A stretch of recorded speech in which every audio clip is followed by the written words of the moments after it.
come you look like a pro and I look like a ninja? Right here looking like a freaking ninja. He blew like 4 times. So I started deer hunting, actually went deer hunting for the first time. I went twice in this last week. And as a 50-year-old guy, it's kind of weird to say I've never been deer hunting. Growing up, I did a lot of stuff outdoors, a lot of fishing, camping, just being outside, but my dad didn't hunt, my uncles didn't hunt, my grandpas died when I was young. Even when I got married, my father-in-law wasn't a hunter. I didn't have a lot of friends that were hunters. I've just never been exposed to hunting. But recently, I've kind of flipped learning how to hunt on its head. My oldest son, Justin, has gotten in over the last few years into hunting, specifically bow hunting. And he kind of convinced me to give it a look. My wife got me a new bow. You can see it back there behind me for Christmas. I went out and started practicing, trying to get dialed in so I could go on my first bow hunt with my son. So like I said, we're kind of doing this backwards. He's showing me the ropes. He's still, just a few years into it and he's learning it too. So it's something cool that my grown son and I can do together. I'm trying to get my youngest son into it too. Maybe at some point, maybe he can talk his brother into going with us, but it's been a lot of fun. I wanted to share my first experience with you guys, kind of let you know some of the things I've learned, some of the mistakes I've made. So right after Christmas, I got my bow, took it out in the yard, started shooting it. There's a really nice range here in town that I got to go practice at with my son and kind of get it dialed in and sighted in and ready to go. We planned our first hunt on a Saturday morning once I was confident that I could actually hit a target. And when you know, we got some bad weather right before we were supposed to go. It started snowing real heavy the day before. It wasn't really cold. It didn't stick much, but it was definitely a huge weather change. He had been scouting out some land, a little piece of private land that he has access to. He actually has now bagged a big buck on that land that he'd been following, but he had kind of scouted it, prepped it to bring me out there and kind of plopped me down in a good spot to be able to shoot just the first thing to walk by. There's a lot of does out there, I guess, that need to be culled out of the system. So he was bringing me out there to kind of anything that was of shooting size that comes by, he was going to let me get a shot at it. So we met out there on an early Saturday morning. We both set up together in a ground blind that he'd had out there for weeks. We got out there and all set. It was pretty dark. Right as the sun was coming up, he spotted a deer moving out the side window of the ground blind. It was a small buck. We weren't planning on shooting it. He kind of whispered to me it's not shooting size. If it was a decent sized buck or basically any adult doe, he was going to let me fire away at it. But we weren't going to shoot this one. We were just kind of watching it for its behavior. And I learned a hard lesson first thing on my first hunt.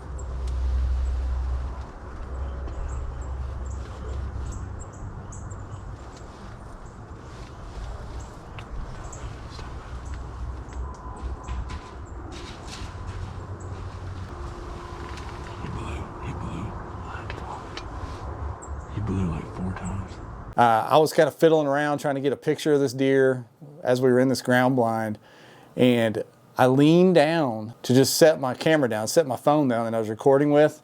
And just me leaning down, the deer had peeked up, taking a look inside the blind and saw me move. And when I moved back into frame in that window, it freaked out, ran off, and started blowing, which apparently is a hunt ruiner. That ruined the hunt for the morning. You can hear Justin actually say it like, damn, that thing blew 4 times. We're done for. So lesson learned right there off the bat is you got to be still and be quiet. And another thing we learned, and he knew this, as soon as we got in the blind, he said, we should be in all black. We shouldn't be in this camo in this blind, but it is what it is. We're out here. Let's try to make it happen. So next time I was going to be ready for that. So just a week later, we decided to go back out to the same area. He had now bagged his buck, his big buck. I'll throw a picture of it on the screen for you, and had that in the bag. So he just wanted to take me and maybe him shoot a doe himself, but he just wanted to take me and try to get me on my first deer. So this time we went out in the afternoon, a late afternoon hunt rather than an early morning hunt. He said he'd seen a lot of movement there in the afternoon.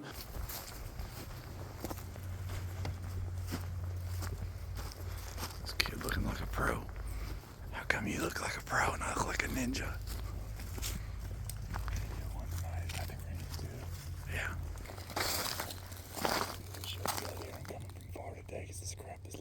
Yeah.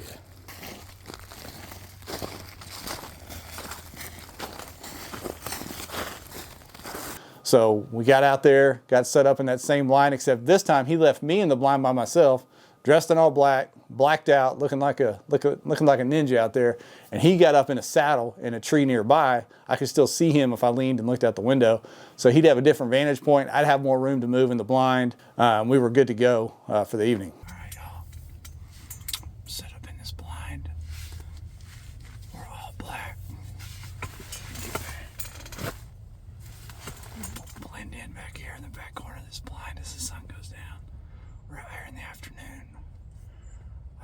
bank robber.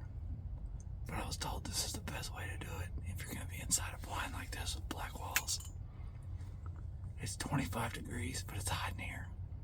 It wasn't long, probably an hour of sitting out there, and as the sun started going down late in the evening, he texted me. He said, hey, be ready, there's some coming in. And sure enough, 4 deer showed up pretty quick, including a pretty good sized doe. He had an easy shot on it.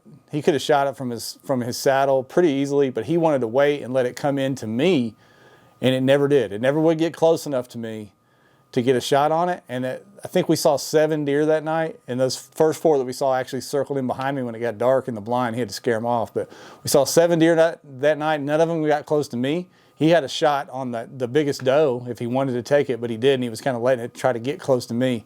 So neither one of us got a shot on a deer on my second hunt either. And what we think, number one, there was no wind blowing that night. And number 2, I've kind of taken for granted the scent thing. I bought some clearance camo gear, some clearance hunting gear. I didn't put in any of the scent killer laundry soap or anything like that.